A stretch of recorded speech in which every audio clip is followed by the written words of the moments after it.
All right, so picking up where we left off yesterday, okay, we're looking for the position of each cart after 12 seconds. When we get a graphing question, the first thing that we need to decide is what are we finding, y or x? Okay, so the way we do that is we look at our graph and we look for what axis the thing they're asking us to find is on. Position is on the y-axis, so we're looking for a y value. Right, so we take our equation for each car, okay, and we use it to calculate what y is. In this case, we don't have to manipulate it because these are all already set up to solve for y. Okay, so if I'm solving for cart number 1, okay, which is the blue line, I would simply go that y equals 1.38. Okay, that's its speed. We talked about that yesterday because it's meters per second. Okay, times x, which they told us was 12 seconds. So times 12 plus the plus b, the y-intercept, which is 0.00952. Okay, all right. So the position of cart number 1, okay, after 12 seconds. Sorry, the hamster in my computer is not awake yet. It's a really long time. Okay, 1.38 times 12 plus 0.00952. All right, so we're looking at 16.6 meters. That is where cart number 1 will be, right, after 12 seconds, which is obviously not on the graph. Okay, we're doing something called extrapolating. We're using the data or the trend that is on the graph to extrapolate for things that are beyond the graph. Okay. All right, same thing for cart number 2. Okay, we use the equation for cart number 2. Cart number 2 is moving at 2.01 meters per second times 12 seconds plus negative 0.0524. So cart number 2 actually starts behind the start line, okay, not at the start line, but a little bit behind it, okay, according to our line. So 2.01 times 12 plus negative 0.0524.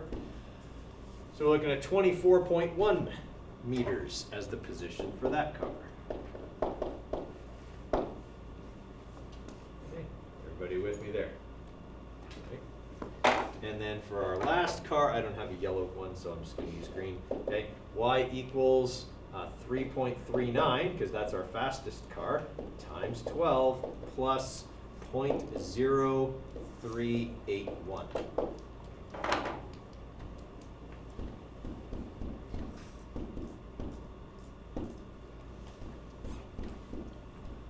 All right, so we're looking at 40.7 meters for the position of cart number 2. Or sorry, cart number 3. Okay, questions on how we did that? Okay, how are people doing on number 3? Sorry, Mike. How much decimal points do you want to see? There's not really a hard and fast rule on it until I teach you about significant digits, which I'm waiting on because I kind of want to see how we do with all the other math before I give you something else to chew on. Yeah, once we do significant digits, then there'll be rules for how many numbers we write. Okay. For right now, just write a couple. It's all good. Okay. All right. So for number 3, how many people are done number 3? Okay, I'm going to give you a few more minutes now. Number 3, okay, it's asking for how long. Which axis has how long on it? X. All right, so you're solving for X on number 3 for each cart.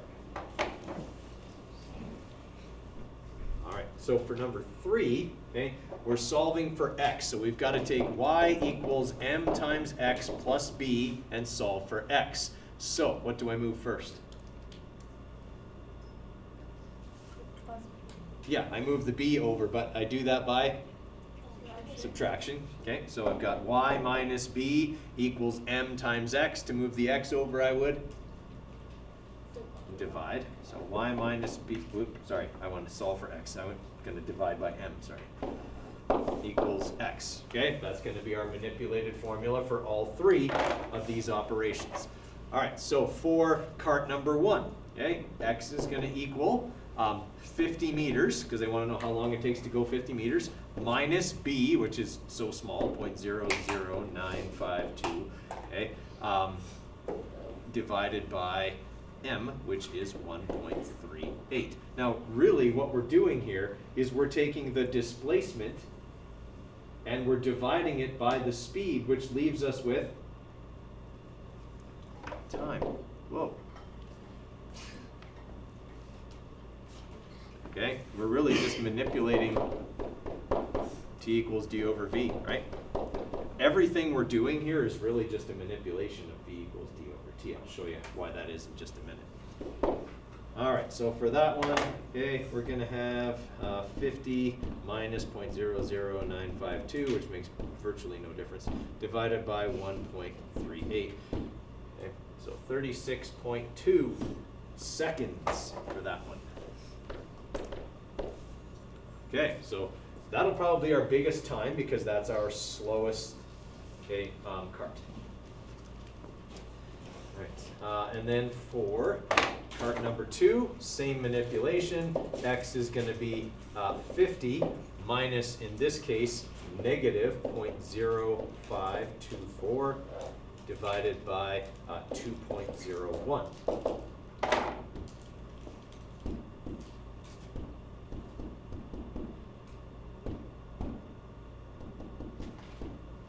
So we're looking at 24.9 seconds for that, which kind of holds up. It was faster. 4.9. Okay, and then for cart number 3, same manipulation, 50 minus 0.0381, okay, divided by 3.39. That'll be our shortest amount of time.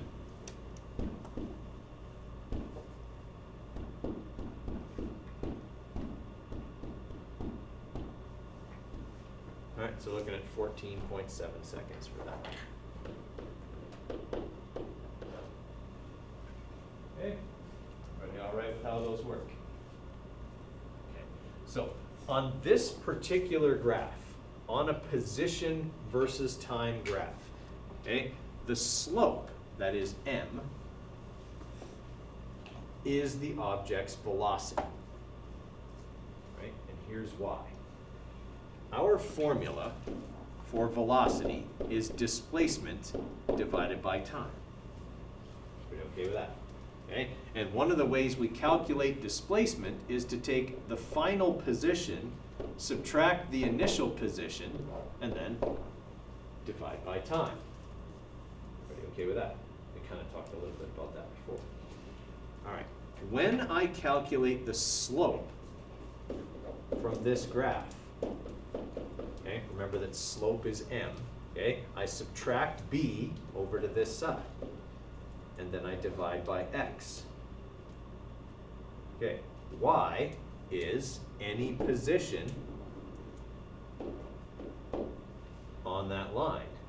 B is my initial position on that line, and what does x measure? Time. So this formula that we've been using is actually just a manipulation, or that's actually where we get the formula from. V equals d over t is actually the slope of an object's velocity versus time graph. Okay? That's where that formula is derived from. Okay? Right, kind of follow what I'm saying there? All right, so we're gonna kind of back off of graphing a little bit. The only reason I did it yesterday was it was the only day I could get the computers. Okay, so what we're gonna do today is kind of go back to this. Okay, our v equals d over t stuff, because we didn't really get a lot of time to kind of practice that, look at what problem solving is going to look like on that topic.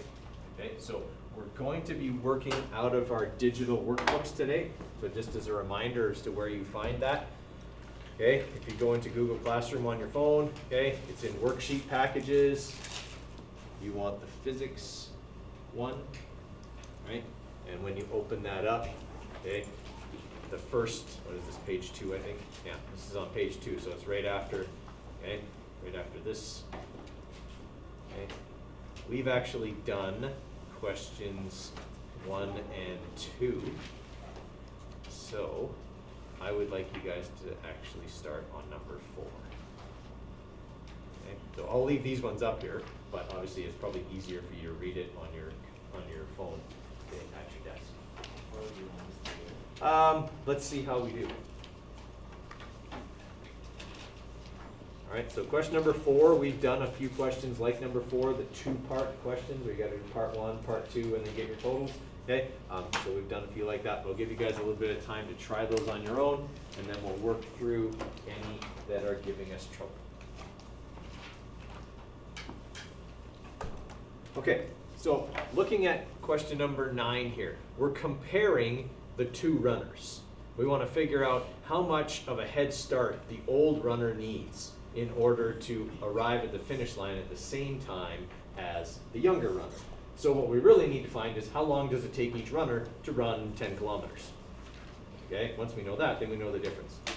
I just had to move your Oh, sorry. student, right? That's okay. He's just in my room. Okay, thank you. All right, so we're going to go with young and old.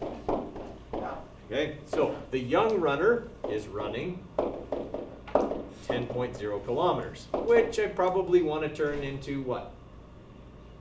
Meters, because my speed is given in meters per second. That's an easy conversion. There's 1,000 meters in a kilometer, so we're looking at 10,000 meters. Okay, and they can run at a speed of 4.38 meters per second. Okay, our older runner, okay, is also going to run 10,000 meters, but they are going to do so at 4.27 meters per second. All right, I can now easily calculate the time for both runners. Okay, so V equals D over T. To manipulate for T, we multiply both sides by T, and then divide both sides by V. So T will equal D divided by V. So T will equal 10,000 divided by 4.38 for the younger runner.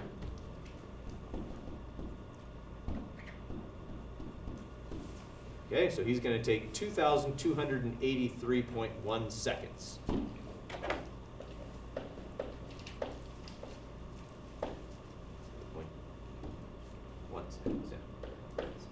Okay, so that's his time. All right, same calculation over here for the older runner. Okay, 10,000 meters divided by 4.27 seconds, so we should get a slightly larger number.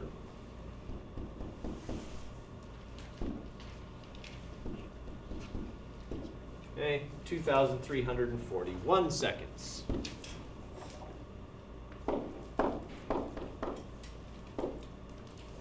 Okay, so if I take those two numbers and subtract them, that'll tell me how much faster, time-wise, okay, the younger runner is, and it should be 59 seconds would be the length of the head start that we would need.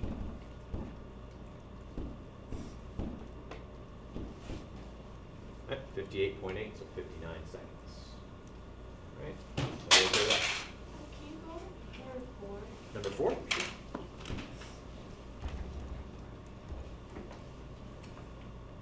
Yeah.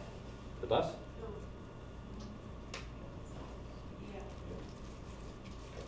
Yeah. Yeah, bus, okay. All right, so in this one, this is like the other 2-part questions that we've done. So we want to break it up into part 1, part 2, and our totals. Okay, so what we have to remember here is that any trip consisting of more than one part, okay, if I want to find my average velocity, it's total displacement over total time, or if I want to find my average speed, it's total distance over total time. All right, now it says calculate the average velocity here, but do they ever give me a direction on any of this? They don't. For So us, no, it I'm says not really. average speed. Yours says speed? Yeah. Okay, so I just haven't changed mine. Okay. I knew I changed it somewhere. Okay, so during this trip, the bus travels 11 kilometers, which I need to convert to meters because my speed's given in meters per second. Okay, so 11,000 meters, and they do that at a velocity of 21 meters per second. Okay, and then in part 2, they only travel 1,000 meters. Okay, at a smaller velocity of, or smaller speed of 4.2 meters per second. All right, so significantly slower. All right, we want to find the average velocity of the bus. So to find the average speed of the bus. Okay, so we want the total distance traveled and the total time.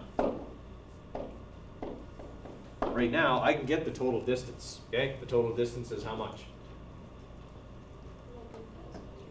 12,000 meters. 11,000 here plus another 1,000 there.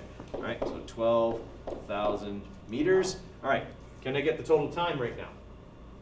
Not yet. I have to calculate the time for each of those two parts. We looked at that manipulation in the last question. T equals d over v. So 11,000 divided by 21.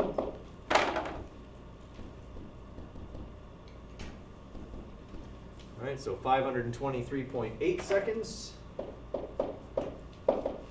for part 1. And then here, similar calculation, d over v.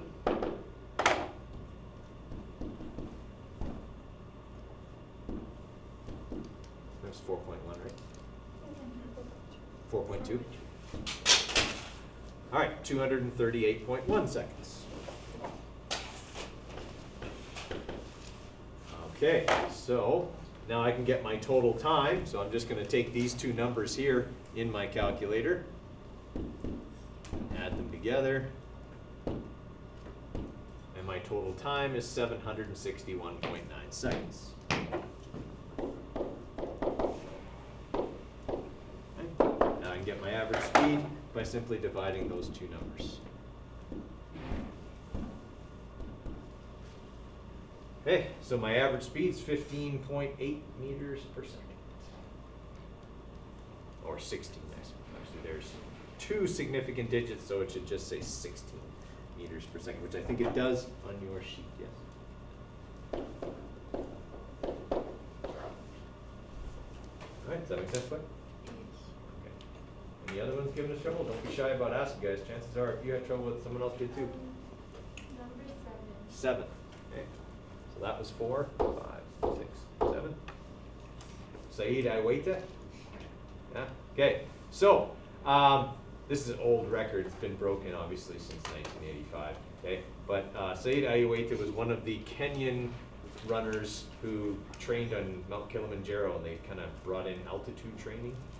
Okay. The Kenyans would run barefoot, even in the Olympics, although that's been outlawed because people started spiking them with their track spikes. Yeah. Sports savage. Okay. But you shouldn't run in bare feet. Anyway, okay, they trained in bare feet, so that's what they were used to. So he runs 1,500 meters, so we know that D is 1,500 meters, and the time is 3 minutes, 29.46 seconds. I can't put that in my calculator like that. I need to convert it into seconds. How many seconds in 3 minutes? 180. Okay, so we are looking at 209.46 seconds total here.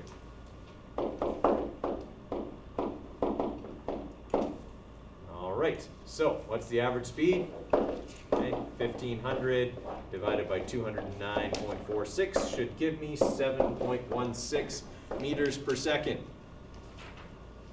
Have you ever watched like the distances being run at the Olympics? It looks like someone's sprinting for 3 3/4 laps. Okay, these people are insanely fast. Okay, good. Any other ones? All right. Okay, so the big trick with number 3 is our units don't match. Okay, we got kilometers per hour for our velocities, and we've got minutes for our time. So we need to put the minutes into hours. Okay, put the minutes into hours, then they match the units for our velocities. Okay, so for part 1, okay, we've got a velocity of 350 kilometers per hour. Okay, and that is east. Okay, and our time will be 0.75 hours. Right, because 45 minutes is 3/4 of an hour. Everyone okay with that? And then for part 2, okay, we've got a velocity of 375 kilometers per hour west. Okay, and our time is 0.5 Okay, so our totals here. Okay, they want to know how far, distance.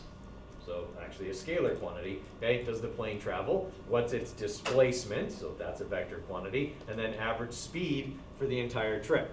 All right, so if I want to find the total displacement, I've got to find the displacement for each part. Okay, and to do that, I go V times T. All right, so for the first part here, we got 350 times 0.75. So we go 262.5 kilometers east.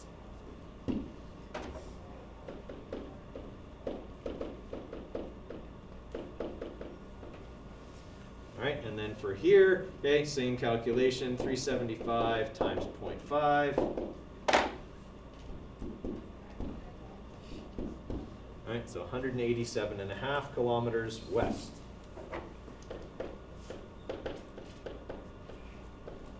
All right. Does distance care whether it's east or west? Nope. Distance does not care whether it's east or west, so I just have to add those two numbers together in order to get my total distance. All right, 450 kilometers is my total distance traveled. All right, to get my total displacement, does direction matter? Yes. Okay, so I went 262.5 kilometers east, and then I backtracked 187.5, so now I'm going to subtract those two numbers. So I'm going to take this one and subtract that one. That means I only end up 75 kilometers east of where I started. Okay, the east part is really important.